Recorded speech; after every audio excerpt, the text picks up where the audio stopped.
Continuing on your journey to the one you want to marry, how many days is it again? 558 days. All right. And so remember, there are goals that have to be met every single day. Yes. And so I don't know if you're in debt right now, in the red, with how many people you're supposed to be meeting based on our chart. I am in debt. We're going to have to fix that. Yes. We're going to have to fix that. All right. So, because I remember like the last time when we talked about seeing someone that you might find attractive and then you may not do anything. Right. And then the classic example was the time when we were sitting in the bakery and you noticed the guy and he had his little boy. That doesn't mean he was married or he could be divorced and seeing the child on the weekend. And you just sat there and probably thought those thoughts in your mind and didn't say one word. And I'm the one that had to feel the vibe and go, you know, Kate, I think that looks like the type of guy you should be with. And so then I said, well, let's go out and meet him. Yeah. And we did, and he was a friendly guy, and it turned out the way that it did. But my point is, when you are sitting silent, that's your calling. When something's calling you, saying, do something, find out. Because say, for example, that guy was single and he saw you through the window and said, my, what an attractive girl. And he's got his son and he's playing and you both went your separate ways and nobody said anything. This is what I mean when I say we've got to activate. Yeah, there's this post on Craigslist called like Misconnections where people... I'm familiar with it. Are you? It's so sweet to read sometimes. What do you like about it? I like that people are being earnest and sharing that, they saw somebody, but they didn't they didn't exchange numbers, or they had like a really good experience with somebody that was a stranger and they wanted to, in reflecting, they're like, wow, I should have gotten that person's number. I want to make contact. And so I just find those stories to be really endearing. Okay. Stories about people making wrong moves. Oh, okay. To me, there's a bunch of people just, spilling out a bunch of regrets. You know what I mean? That's how I look at that. I mean, everybody's talking about, misconnections. Well, all you're telling me is they should change that to regretful moments, not misconnections. You never know if it was a connection or not because you did not make your move and now you're calling it a misconnection. I'm calling it a moment of regret. I'm not going to have that. Okay. That's why when I was in the bakery and I saw that attractive girl I told you about, I went over and I spoke to her. And I saw she had no wedding rings on, and I liked the way she looked. I liked everything about her, and I was going to make her acquaintance. But as a guy, I can't push it. You know what I mean? Yeah. There has to be a cutoff point. Like I can say, oh, I compliment this and compliment that, and then, go back to my zone on the phone and so forth and so on. And I think that sort of thing gives you practice. But my job is to give you something to talk to people about. That's nice, yes. Not around, because we have the mystery shopping thing going on, which you could communicate. We also have the acting thing going on that you could communicate, the wardrobe thing going on that you could communicate. And we'll talk more about that. I don't want to reveal too much on this podcast. Okay. I don't want people trying to apply something missing a lot of information. Yeah, but ways to approach people that are benign and harmless is really important. Exactly. And also assuring your safety in the process. Because you really don't know what's going on. Let me ask you this. What would be your, what would you consider to be a specific situation that you would like to see or be in where you would take the first step and say something? A specific situation? Yeah, give me a specific situation. Like when I was in the bakery and I saw that girl, that wasn't the ideal situation because, she was with a friend and friends would always go, well, who's that weirdo talking to you? Or who's that, because she was with a friend. Okay. In other words, let me repeat that. Like when I was in the bakery and I saw a girl and I said, okay, let me say a couple of words to her. When she's with somebody, that other person could pass unfair judgment on me. Yes. And make it so that she would never want to communicate with me again. Like, what's going on here? Or I could bring the other girl into the conversation, because I can cleverly do that when I'm doing my thing, and then bring them both in a situation to see where we go from there. Okay.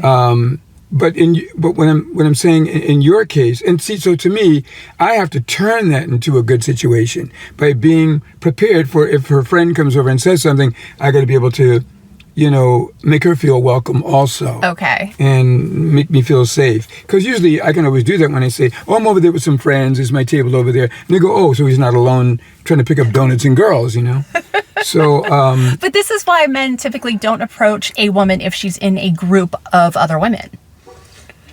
well, they're not prepared to take on the group. I can take on the group. Okay. I've done it before. I've done it many times in the Claim Jumper. During the happy hour, I'm at a table with some friends. I see a cutie at a table with some friends. I entertain the whole entire table. But my focus is on that one girl, but I'm entertaining everybody there and getting everybody to laugh and carry on and feel my energy and feel wonderful. Okay. And the girl that I'm really, have my eyes on is laughing and having a good time. And then, I just said to myself, okay, I did it. I made my appearance. I made everybody laugh. I had a good time.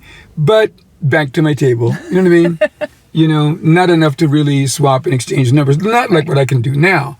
Okay. But going back to you again. Yes, a situation in particular where I would want to feel comfortable approaching somebody. Right. Grocery store.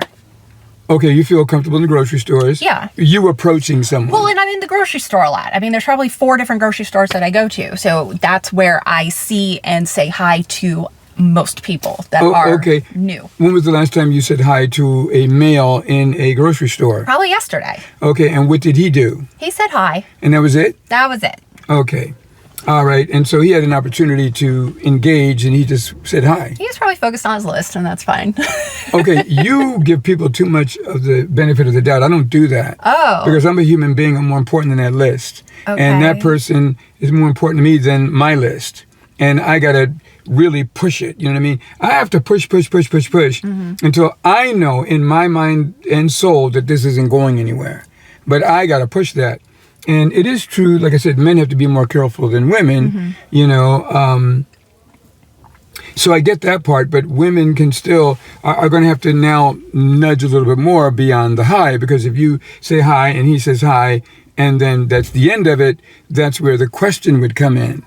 Like, and I'll give you some sample questions at another time, maybe after this podcast. Okay. But there are some sample questions. But going up the steps again, number 1, you got to meet people. Yes.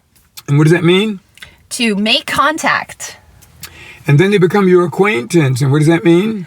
That I want to get to know them better. Right. And the key word there is low pressure. Low pressure. Low pressure on both sides. It's not any arm twisting. Okay. Or you grab a guy and go, I want to meet you, and put him in a headlock. In other words, it's all low pressure. Okay. And then after you start building and making someone's acquaintance, what do you think the next step is? I don't know. You transition to a word called friend. Ooh, okay. They now become your friend. And so that's where you want to start working the transition. Okay, because I'm making the person's acquaintance because I saw them a second, third time. And now I got to turn them into a friend. For me, and I cannot explain how you could do this, but again, it's really so different, and it's really almost impossible for a man to give a woman advice on how to navigate toward another man, because men are always going to think like men. For example, and you've heard me say this before, if Beyonce worked at Carl's Jr., she could still get a billionaire boyfriend. Whereas if the guy works at Carl's Jr., he's not going to get a billionaire girlfriend. He may not even get a nurse, because women are too protective of who they get involved with. So this is why I'm saying it's just so different, because men are, the protectors, providers, supposedly. Okay. And they are the hunters, and the women are the prey. So it's very difficult to tell a woman, guess what? You now have got to be the hunter, and the man has got to be the prey. Because now the woman, in order to do that, she's going to have to go into her masculine energy, big time, and hope that she meets a man in his feminine energy. You know what I mean? Because man to man, it really doesn't work. Most men reject women who come on to them. Right. Like, what are you doing? It's such a turnoff. Like, are you not a lady? Shouldn't I approach you? They may not say it. And the only guys that are cool with that are, celebrities, rock stars, because they're used to it anyway. Oh. or guys that have a very low opinion of women. Now, I get that a lot when I'm talking about my books or something like that. There's always some girl that would wander over to me and want to get to know me better. Now, I don't really have a high opinion of her, to be honest with you.